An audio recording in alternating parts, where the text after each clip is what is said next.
Hello students, good evening to all. Welcome to AKS daily current affairs. ఈరోజు మనం daily current అఫైర్స్లో భాగంగా discuss చేయబోతున్నటువంటి current affairs 10th ఫిబ్రవరికి సంబంధించినటువంటి current affairs. మరి 10th ఫిబ్రవరికి సంబంధించినటువంటి current అఫైర్స్లో ఈరోజు మనం మాట్లాడుకోబోతున్న టాపిక్స్ 7 టాపిక్స్. ఒకసారి మనకి సబ్జెక్ట్ మ్యాపింగ్ కింద చూద్దాం. ఈ 7 టాపిక్స్ ఏ సబ్జెక్ట్కి సంబంధించినవి అనేది. Number 1, 10 GW solar energy capacity. మనం సోలార్ ఎనర్జీ నుంచి మనం 100 GW సోలార్ ఎనర్జీ నుంచి మనం రాబట్టాలని చెప్పేసి మనం ఒక టార్గెట్ అనుకున్నాం. ఆ టార్గెట్ ఏ ఇయర్ వరకు మనం డిస్కస్ చేయబోతున్నాం. దాంతోపాటు మీకు ఈసారి నేను చాలాసార్లు చెప్పాను, ఈసారి మనకి రెన్యూబుల్ ఎనర్జీ పాయింట్ ఆఫ్ వ్యూలో ఒక సంవత్సరంలో highest amount of the solar energy అనేది ఈసారి మనకి యాడ్ అవ్వడం జరిగింది. అది కూడా మనం ఒకసారి డిస్కస్ చేద్దాం. Next, national commission for Safai Karamcharis. ఇది మనకి స్టాచ్యూటరీ బాడీస్. వీళ్ళ యొక్క ఏదైతే కనుక ఈ ఆర్గనైజేషన్ యొక్క డ్యూరేషన్ ఏదైతే ఉందో దాన్ని పెంచారనమాట. మరి ఇది ఎలా ఏర్పడింది, వీళ్ళు మెయిన్ ఏం డ్యూటీ చేస్తుంటారు అని మనం డిస్కస్ చేస్తాం. ఓకే, యాక్చువల్లీ మాన్యువల్ స్కావెంజింగ్ ఏదైతే కనుక మనుషులతోని ఈ యొక్క డ్రైనేజ్ పనులు అట్లాంటివి చేస్తుంటారో వాళ్ళని అది చేయించకుండా వీళ్ళు చేస్తారనమాట. దాంతోపాటు వాళ్ళు అట్లాంటి పనులలో ఉంటే వాళ్ళకి ఆల్టర్నేటివ్గా వేరే ఉపాధి చూపెట్టడం కూడా వీళ్ళ యొక్క బాధ్యత ఉంటుంది జనరల్గా. నెక్స్ట్, ఆర్టికల్ 22 గురించి సుప్రీంకోర్టు ఏమందో చూద్దాం ఒకసారి. ఆర్టికల్ 22 మీకు అరెస్ట్, డిటెన్షన్ ఇవి ఉంటుంది కదా, ఇట్లాంటిది. సరే, మీకు ఐడియా ఉంటే చెప్పండి. ప్రివెంటివ్ డిటెన్షన్ అనేది మ్యాక్సిమం ఎన్ని మంత్స్ చేయొచ్చు ఆర్టికల్ 22 క్లాస్ 3 ప్రకారం? ఆన్సర్ చేయడానికి ట్రై చేయండి. దాని తర్వాత bank.in డొమైన్. ఓకే, సో మరి డొమైన్ ఏంది, ఎందుకు ఈ యొక్క ఆర్బీఐ అనేది bank.in డొమైన్ వాడమంటుంది, cyber security point of view ఇది ఏ విధంగా హెల్ప్ అవుతుంది మనం డిస్కస్ చేద్దాం. దాని తర్వాత రెపో రేట్. చాలా రోజుల తర్వాత ఆర్బీఐ రెపో రేట్ తగ్గించింది. అండ్ రెపో రేట్ తగ్గించడం అనేది ఆర్బీఐ యొక్క క్వాంటిటేటివ్ టూలా, క్వాలిటేటివ్ టూలా? ఆన్సర్ ఏంటంటే ట్రై చేయండి. క్వాలిటేటివా? దాని తర్వాత India's single largest solar cell making unit ఎక్కడ స్టార్ట్ అవబోతుంది, అలానే ట్రోపెక్స్ 25 డిఫెన్స్కి సంబంధించింది. ఈ డీటెయిల్స్ అన్ని కూడా మనం కవర్ చేయడానికి ట్రై చేద్దాం స్టూడెంట్స్. ఓకేనా? First, 100 GW solar energy capacity. Okay, 100 GW solar energy capacity. India ఈ యొక్క సోలార్ ఎనర్జీ కెపాసిటీలో 100 GW అచీవ్ చేయడం జరిగింది స్టూడెంట్స్. అలానే మనం 2030 వరకు రెన్యూబుల్ ఎనర్జీ ఏదైతే ఉందో, రెన్యూబుల్ ఎనర్జీ ద్వారా నాన్ ఫాజిల్ ఫ్యూయల్స్, శిలాజేతర ఇంధనాలు ఎంత మనం ప్రొడక్షన్ చేద్దాం అనుకుంటున్నాం? 500 GW.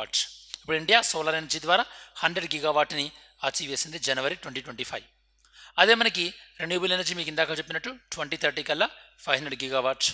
ఒకవేళ మనం అనుకున్న జరిగితే కనుక అప్పుడు మనం 2070 కల్లా ఇక నెట్ జీరో కార్బన్ని కూడా మనం అచీవ్ చేయొచ్చు. అంటే మన ఇండియాలో ఎంత కార్బన్ అయితే ఎమిషన్ అవుతుందో అంత కార్బన్ మనము అబ్జర్వ్ కూడా చేయొచ్చు. సోలార్ ఎనర్జీ ఇండియాలో ఈ యొక్క మొత్తం రెన్యూబుల్ ఎనర్జీలో 47% of the renewable energy coming from the solar energy only. అంటే టోటల్ మన ఇండియాలో రెన్యూబుల్ ఎనర్జీ 100 GW ఉంటే 100 GW సోలార్ నుంచి ఎంత వస్తుంది మనకి? 47 GW మనకి సోలార్ నుంచి వస్తుందని మీనింగ్ అనమాట. గ్రోత్ సోలార్ ఎనర్జీ చూస్తున్నట్టయితే కనుక 2014 అంటే ఇప్పుడు కేంద్ర ప్రభుత్వంలో ఉన్నటువంటి ప్రభుత్వం అధికారంలోకి రాకముందు, అంటే 2014 కన్నా ముందు సోలార్ ఎనర్జీ 2.82 GW ఉండేది 2014. ఇప్పుడు సోలార్ ఎనర్జీ ఎన్ని GW చేరింది? 100 GW రీచ్ అయింది 2025 కల్లా. అంటే ఎంత ఇంక్రీజ్ అయిందన్నట్టు? 3500% ఇంక్రీజ్ అయింది సోలార్ ఎనర్జీ. అండ్ ఒక 2024 ఒక్క సంవత్సరంలోనే మనం ఎంత సోలార్ ఎనర్జీ యాడ్ అయ్యడం జరిగింది? మనకి 24.5 GW సోలార్ ఎనర్జీ అనేది యాడ్ అయింది. అంటే 2023లో మనకి 18.5 GW ఉండే 2024లో 24.5 GW అయింది. ఇండియాలో సోలార్ ఎనర్జీలో ముందున్నటువంటి రాష్ట్రాలు ఏంది? రాజస్థాన్, గుజరాత్, తమిళనాడు, మహారాష్ట్ర అండ్ మధ్యప్రదేశ్. ఇవి సోలార్ ఎనర్జీలో ముందున్నటువంటి రాష్ట్రాలు అనమాట. అండ్ సోలార్ ఎనర్జీని ఎంకరేజ్ చేయడం కోసం చెప్పేసి గవర్నమెంట్ తీసుకున్నటువంటి కొన్ని ఇనిషియేటివ్స్, కొన్ని స్కీమ్స్ ఏ విధంగా ఉన్నాయి మనకి? ప్రైమ్ మినిస్టర్ సూర్య ఘర్ ముఫ్త్ బిజిలీ యోజన. ఇది roof top solar energy. Nearly 9 lakh ఇన్స్టలేషన్ని టార్గెట్గా పెట్టుకున్నారనమాట. రూఫ్ టాప్ సోలార్ ఎనర్జీ అంటే మనకి ఇళ్లపైన సోలార్ ప్యానల్స్ పెట్టుకుంటాం కదా, వాటిని ఎంకరేజ్ చేసేది సోలార్ రూఫ్ టాప్ అనమాట. Next, solar park scheme.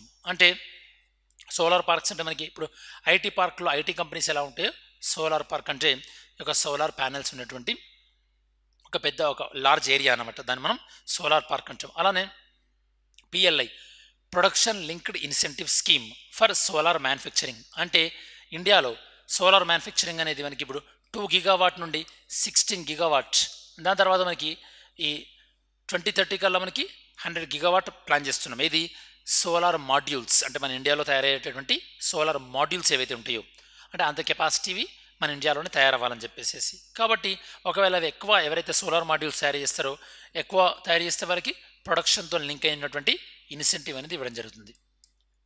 ఇది మనకి topic number 1, 100 gigawatt solar energy. Next Safai Karamchari గురించి మనం మాట్లాడదాం. Next topic number 2, national commission for Safai Karamcharis. First మనం అర్థం చేసుకోవాల్సింది, ఈ సఫాయి కర్మచారీస్ని మనం ఏమంటామంటే మాన్యువల్ స్కావెంజర్స్. ఓకే, ఎవరైతే కనుక మాన్యువల్గా, ఓకే అంటే చేతులతోని డ్రైనేజెస్ క్లీన్ చేస్తుంటారో మాన్యువల్గా, వాళ్ళని వేరే ఆల్టర్నేటివ్ ఎంప్లాయ్మెంట్ చూపెట్టాలి, అట్లాంటిది కంప్లీట్గా ప్రొహిబిట్ చేయాలి అన్న ఉద్దేశంతో ఈ యొక్క నేషనల్ కమిషన్ ఫర్ సఫాయి కర్మచారీస్ అనే దాన్ని ఏర్పాటు చేయడం జరిగింది. యూనియన్ క్యాబినెట్ ఈ యొక్క నేషనల్ కమిషన్ ఫర్ సఫాయి కర్మచారి వీళ్ళ యొక్క టెన్యూర్ని 2028 వరకు కూడా ఎక్స్టెండ్ చేయడం జరిగింది. సుమారుగా 51 crore బడ్జెట్ కూడా దీనికి ఖర్చు అవుతుంది అనమాట. యాక్చువల్లీ ఇది ఏర్పాటైంది మనకి 1994. దేని ద్వారా? ఈ యొక్క నేషనల్ సఫాయి కర్మచారీస్ యాక్ట్ 1993. ఇది ఒక చట్టం ద్వారా ఏర్పడింది కాబట్టి దీన్ని మనం ఏమనొచ్చు, మనం స్టాచ్యూటరీ బాడీ అనొచ్చు. ఇదే 1993లో మనకి ఎన్హెచ్ఆర్సీ కూడా ఏర్పడింది కదా, నేషనల్ హ్యూమన్ రైట్స్ కమిషన్ అనేది, అనా కదా. దాని తర్వాత ఇది 1993లో ఏర్పడిన తర్వాత 2004లో ఈ చట్టాన్ని సవరించి ఈ యొక్క కర్మచారీస్ ఏదైతే ఉందో దాన్ని నేషనల్ కమిషన్ ఫర్ కర్మచారీస్ ఏదైతే ఉందో దాన్ని ministry of social justice and ఎంపవర్మెంట్కి తీసుకురావడం జరిగింది. ఓకేనా. సో ఇప్పుడు ఇది మనకి నాన్ స్టాచ్యూటరీ బాడీగా అయిందనమాట. దిస్ యాక్ట్ అనేది ఎక్స్టెండెడ్ అంటిల్ 2004. ఈ యాక్ట్ 2004 వరకు ఎక్స్టెండ్ చేసాం. ఇప్పుడు యాక్ట్ అమల్లో లేదు కాబట్టి ఇప్పుడు మనకి కమిషన్ అనేది నాన్ స్టాచ్యూటరీ బాడీ ఏర్పాటు చేయబడింది, స్టాచ్యూటరీ బాడీగా. అంటే ఈ విధంగా స్టాచ్యూటరీ బాడీగా ఏర్పడి అదే నాన్ స్టాచ్యూటరీ బాడీగా కూడా కన్వర్ట్ అయ్యేటువంటి అవకాశం ఉంటుంది. బెస్ట్ ఎగ్జాంపుల్ అనమాట. అండ్ ఈ సఫాయి కర్మచారి కమిషన్ ఏం చేస్తుంది, సూమోటో యొక్క కేసెస్ కూడా తీసుకుంటుంది. ఇన్ కేస్ ఎవరితోనైనా మాన్యువల్ స్కావెంజింగ్ చేసినట్టయితే కనుక సూమోటో కేసెస్ తీసుకుంటుంది. అలానే కాంపోజిషన్, ఇందులో ఉండే composition chairman, union minister of state rank ఉంటారు, వైస్ చైర్మన్, అలానే 5 members including 1 woman and secretary. Okay, ఇట్లాంటి కమిషన్ యొక్క కాంపోజిషన్ కూడా గుర్తుపెట్టుకోండి, ఎందుకంటే ఎగ్జామినేషన్ పాయింట్ ఆఫ్ వ్యూలో కొద్దిగా ఇలాంటివి అడిగే అవకాశం ఉంది. కాన్స్టిట్యూషనల్ బాడీస్ అంటే జనరల్గా చెప్తుంటారు కదా, కాబట్టి ఇలాంటివి అడిగే అవకాశం ఉంటుంది. నేను మీకు వీళ్ళ యొక్క మెయిన్ పర్పస్ ఎంతో చెప్పాను కదా. అండ్ 2013 తర్వాత అంటే ఏదైతే చట్టం తీసుకొచ్చారో the prohibition of employment as manual scavengers and the rehabilitation act ఏదైతే చట్టం తీసుకొచ్చారో, ఈ చట్టం తీసుకొచ్చిన తర్వాత ఈ కమిషన్ యొక్క పరిధి అనేది మరింతగా విస్తరించింది అనమాట. ఓకే, సో వీళ్ళ యొక్క వర్క్ ఏదైతే ఉందో అది ఎక్స్పాండ్ అయింది. ఇది మనకి topic number 2, national commission for Safai Karamcharis. Okay, next article 22, preventing the arbitrary arrest. Article 22 ఏం చెప్తుంది, ఒక వ్యక్తిని అరెస్ట్ చేసేటప్పుడు అతని ఎందుకు అరెస్ట్ చేస్తున్నాం అని కారణాలు చెప్పాల్సి ఉంటుంది. దాంతోపాటు అతనికి లీగల్గా అతనికి ఏవైనా అంటే సహాయం కావాలంటే, లీగల్ సర్వీస్ కావాలంటే ఆ లీగల్ సర్వీస్ అనేది స్టేట్ అంటే ప్రభుత్వం అనేది ప్రొవైడ్ చేయాల్సి ఉంటుంది. ఇది ఆర్టికల్ 22 చెప్తుంది. అండ్ ఆర్టికల్ 22 మళ్ళీ ఇంకా మనకి అరెస్ట్ చేసిన పర్సన్ని 24 hours లోపల నియరెస్ట్ మేజిస్ట్రేట్ ముందు ప్రవేశపెట్టాలి, ఇలాంటివి కూడా చెప్తుంటుంది మనకి. అండ్ ప్రివెంటివ్ డిటెన్షన్ గురించి కూడా మనకి ఆర్టికల్ 22 డీల్ చేస్తుంటుంది. సో ఇక్కడ మనకి సుప్రీంకోర్టు ఏం చెప్తుందో చూద్దాం ఒకసారి. ఆర్టికల్ 22 గురించి సుప్రీంకోర్టు ఏం చెప్తుందంటే, ఎవరినైనా అరెస్ట్ చేసేటప్పుడు మనము ఖచ్చితంగా పోలీస్ ఆఫీసర్స్ ఖచ్చితంగా వాళ్ళని ఎందుకు అరెస్ట్ చేస్తున్నారు, ఏ గ్రౌండ్స్ పైన అరెస్ట్ చేస్తున్నారు అనేది రీజన్ ఖచ్చితంగా చెప్పాలి. ఇది ఒక ఫార్మాలిటీ అని కాదు, ఇది వాళ్ళ యొక్క ఫండమెంటల్ రైట్. ఇలా చెప్పకపోతే వాళ్ళ యొక్క ఫండమెంటల్ రైట్ వైలేట్ అయినట్టే అని సుప్రీంకోర్టు చెప్పింది అనమాట. సుప్రీంకోర్టు ఏమంటుందంటే, అక్యూజ్డ్ ఎవరైతే ఉన్నారో అతనికి ఎందుకు అరెస్ట్ చేస్తున్నారు అనేది ఒక ఫార్మాలిటీ కాదు, ఇది మ్యాండేటరీ, ఇది అతని యొక్క హక్కు అని సుప్రీంకోర్టు చెప్తుంది. ఎందుకంటే ఇది మనకి ఏ ఫండమెంటల్ రైట్స్లో వస్తుంది, ఆర్టికల్ 22. ఓకే, మళ్ళీ ఇంకేం చెప్తుందంటే సుప్రీంకోర్టు, మనం ఎవరైనా అరెస్ట్ చేసేటప్పుడు అతన్ని ఏ గ్రౌండ్స్ పైన అరెస్ట్ చేస్తున్నామో అనేది అతనికి అర్థమయ్యే లాంగ్వేజ్లో చెప్పండి అంటున్నారు. ఓకే, అక్యూజ్డ్ ఏ లాంగ్వేజ్ అయితే అర్థమవుతుందో ఆ అర్థమయ్యే లాంగ్వేజ్లో. ఎందుకంటే తన రైట్ టు లైఫ్ కూడా మనకి అంటే వైలేట్ అవ్వకూడదు కదా.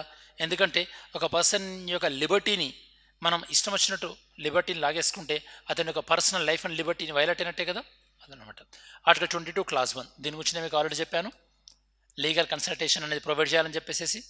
అండ్ ఒకవేళ మీకు పోలీస్ ఆఫీసర్ మిమ్మల్ని ఎందుకు అరెస్ట్ చేస్తున్నారో ఇది రీజన్ చెప్పలేదనుకోండి, ఓకే, మీరు కోర్టులో చెప్పారనుకోండి ఆ విషయం ఏమని, పోలీస్ ఆఫీసర్ని అరెస్ట్ చేసేటప్పుడు రీజన్ చెప్పలేదు అని, మరి నేను రీజన్ చెప్పాను అని పోలీస్ ఆఫీసర్ ప్రూవ్ చేసుకోవాల్సి ఉంటుంది అనమాట. అంటే ఇక్కడ బర్డెన్ ఆఫ్ ప్రూఫ్ ఏదైతే ఉంటుందో అది పోలీస్ ఆఫీసర్ పైన ఉంటుంది, బర్డెన్ ఆఫ్ ప్రూఫ్ అనేది.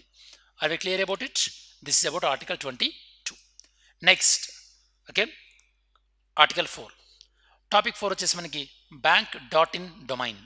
bank.in డొమైన్ ఏంటి, మనకి ఇప్పుడు సేమ్ .in లాగానో దాంతోపాటు .com ఇట్లా ఉంటాయి కదా, ఇది bank.in అనమాట. ఇది ఇప్పుడు ఏం చేస్తున్నారంటే ఇండియాలో ఉన్నటువంటి ప్రతి బ్యాంక్ కూడా ఈ యొక్క bank.in యూజ్ చేయమని చెప్తున్నారు. దీనివల్ల అడ్వాంటేజ్ ఏంది? అడ్వాంటేజ్ ఏం లేదు, సింపుల్. అడ్వాంటేజ్ ఏంటంటే bank.in అనే ఏ బ్యాంక్ అయితే ఉపయోగిస్తుందో అది జెన్యూన్ బ్యాంక్ అనమాట. కొన్ని సందర్భాలలో కొన్ని నకిలీ వెబ్సైట్లు కూడా క్రియేట్ చేసి కొంతమంది సైబర్ నేరాలు చేస్తుంటారు కదా, కాబట్టి అది అరికట్టడానికి మనకి ఈ యొక్క bank.in అనే దాన్ని ఎవరు ఇంట్రడ్యూస్ చేశారు? ఇక్కడ మనకి ఆర్బీఐ ఇంట్రడ్యూస్ చేసింది. RBI introduced bank.in internet domain. Financial frauds ఏవైతే ఉన్నాయో వాటిని తగ్గించడానికి కోసం అని చెప్పేసి. ఈ నిర్ణయం ఎప్పుడు ప్రకటించారు? రీసెంట్గా మానిటరీ పాలసీ కమిటీ మీటింగ్ జరిగింది కదా, ఈ మీటింగ్లో ఆర్బీఐ గవర్నర్ సంజయ్ మల్హోత్రా దీన్ని ప్రకటించడం జరిగింది ఫ్రెండ్స్. దీని యొక్క మెయిన్ పర్పస్ ఏంటి? Digital security, legitimate banking website, so that ఈ ఫ్రాడ్ సైట్స్ ఏవైతే ఉన్నాయో దానివల్ల వచ్చేటటువంటి ఈ యొక్క ఫిషింగ్ ఏదైతే ఉంటుందో దాన్ని అరికట్టడానికి. అలానే institute for development and research in banking technology IDRBT వీళ్ళు ఏం చేస్తున్నారంటే ఈ bank.in డొమైన్ ఏదైతే ఉంటుందో అందులో ఏదైనా బ్యాంక్ రిజిస్టర్ కావాలంటే ఆ రిజిస్టార్ డీటెయిల్స్ అన్ని మెయింటైన్ చేసేది ఈ ఆర్గనైజేషన్ అన్నమాట. ఓకే, సో ఇలానే ఇన్ ఫ్యూచర్లో ఈవెన్ ఫినాన్షియల్ మార్కెట్స్ అన్నిటికీ కూడా .fin ఇన్ తెచ్చేటటువంటి అవకాశం కూడా ఉంటుంది. సో ఏప్రిల్ 2025 నుంచి ఇండియాలో ఆపరేట్ అయ్యేటటువంటి బ్యాంక్స్ అన్నీ కూడా ఈ యొక్క bank.in ఫాలో అవ్వాల్సి ఉంటుంది స్టూడెంట్స్. ఓకే, ఇలాంటిదే మనకి ఫినాన్షియల్ ఇన్స్టిట్యూషన్కి fin.in కూడా తెచ్చేటటువంటి ప్రపోజల్లో ఉంది. దీనివల్ల మనకి సైబర్ సెక్యూరిటీ పెరుగుతుంది, కస్టమర్కి ప్రొటెక్షన్ జరుగుతుంది, దాంతోపాటు ఫ్రాడ్ని కూడా మనం ప్రివెంట్ చేయగలుగుతాం. ప్రతి బ్యాంక్ కూడా ఇట్లాంటి ఒక డొమైన్ నేమ్ని కలిగి ఉంది అంటే కనుక. సో ఇది మనకి టాపిక్ నెంబర్ 4 bank.in డొమైన్కి సంబంధించి. Next topic number 5 repo rate. రీసెంట్గా మనకి మానిటరీ పాలసీ కమిటీ మీటింగ్ జరిగింది కదా, ఐడియా ఉందా స్టూడెంట్స్? ఆర్బీఐ యొక్క మానిటరీ పాలసీ కమిటీలో ఎంతమంది మెంబర్స్ ఉంటారనేది. ఈ యొక్క మానిటరీ పాలసీ కమిటీ మీటింగ్ జరిగినప్పుడు ఏమైందంటే వీళ్ళు కొన్ని డిసిషన్ తీసుకున్నారు. ఈ యొక్క డిసిషన్ తీసుకుంది ఏంటంటే ఇందులో కీలకమైనటువంటి నిర్ణయం ఏంటంటే ఆర్బీఐ తన యొక్క రెపో రేట్ని 25 బేస్ పాయింట్స్ తగ్గించడం జరిగింది. ఇప్పుడు ఆర్బీఐ యొక్క రెపో రేట్ ఎంత? 6.25% అనమాట. ఆల్మోస్ట్ 5 years తర్వాత ఆర్బీఐ యొక్క రెపో రేట్ అనేది తగ్గింది. ఆర్బీఐ రెపో రేట్ అంటే మీనింగ్ ఏంది అంటే ఆర్బీఐ బ్యాంకులకు ఏదైతే ఉంటుందో ఆ బ్యాంకులకు ఇచ్చేటటువంటి డబ్బులు ఏదైతే ఉంటుందో, లోన్ ఏదైతే ఉంటుందో ఆ లోన్ పైన వేసే ఇంట్రెస్ట్ రేట్ని రెపో రేట్ అంటాం. రెపో రేట్ తక్కువైంది అనుకోండి అంటే బ్యాంకుకి తక్కువ రేట్ ఆఫ్ ఇంట్రెస్ట్కి ఆర్బీఐ నుంచి డబ్బులు వస్తున్నాయని మీనింగ్. అంటే బ్యాంకులు ఏం చేస్తాయి, బ్యాంక్స్ తక్కువ రేట్ ఆఫ్ ఇంట్రెస్ట్కే లోన్స్ ఇచ్చే అవకాశం ఉంటుంది. దానివల్ల ఇన్వెస్ట్మెంట్కి ఈజీగా డబ్బులు దొరికే అవకాశం ఉంటుంది. సో దట్ ఇన్వెస్ట్మెంట్స్ అనేవి ఎంకరేజ్ అయ్యేటటువంటి అవకాశం ఉంటుంది స్టూడెంట్స్. రెపో రేట్ అంటే interest at which RBI gives money to commercial banks. And ఇది ఎలా వర్క్ అవుతుంది నేను చెప్పాను కదా, ఆర్బీఐ రెపో రేట్ తక్కువ అయినప్పుడు బారోయింగ్ కాస్ట్ అనేది తగ్గుతుంది, బ్యాంకుకి డబ్బులు పెరుగుతాయి. సో దట్ బ్యాంక్స్ లోన్ ఇచ్చేటటువంటి అవకాశం ఉంటుంది. దీనివల్ల ఇన్వెస్ట్మెంట్ పెరుగుతాయి, జాబ్ క్రియేషన్ జరుగుద్ది. సో ఇలాంటివన్నీ కూడా మనకు వీటి యొక్క రిజల్ట్ అనేది మనం ఇక్కడ చూడొచ్చు.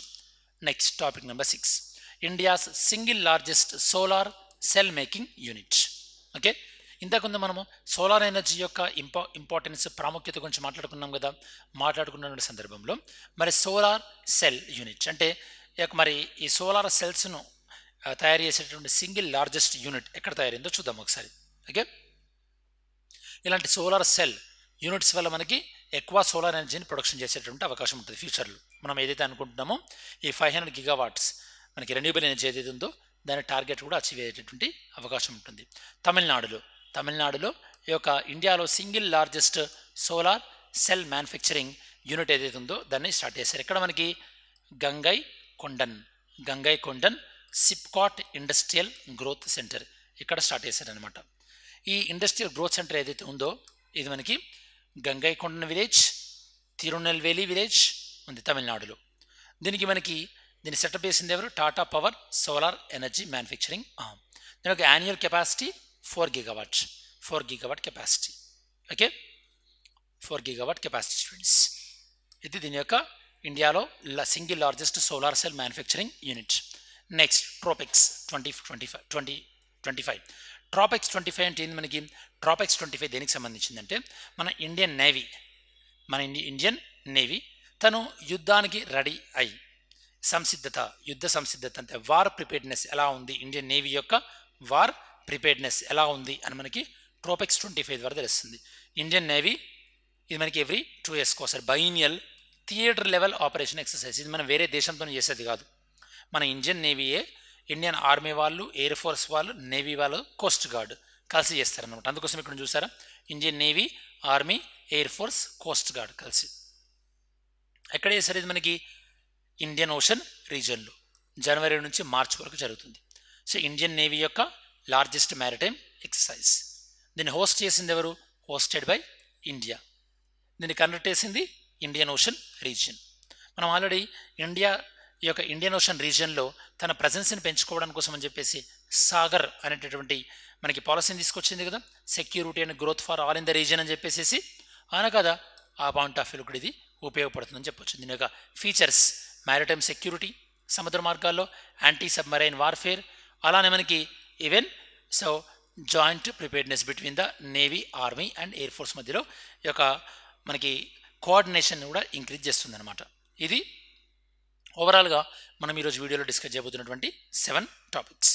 ఇప్పటివరకు మనం చూసినటువంటి వీడియో మీ ప్రిపరేషన్కి యూస్ఫుల్ అవుతుంది అనుకుంటే కనుక వీడియోని లైక్ చేయడం మర్చిపోకండి. Now let's see MCQs.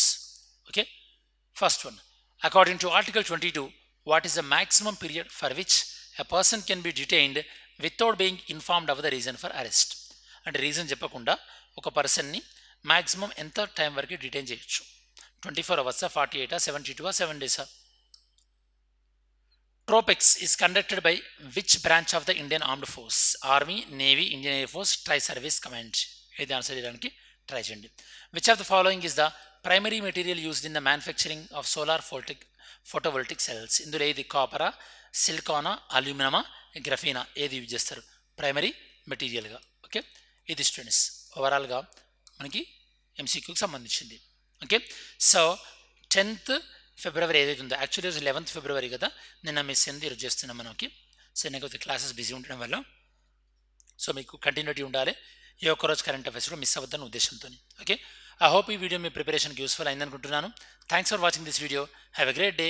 జై హింద్.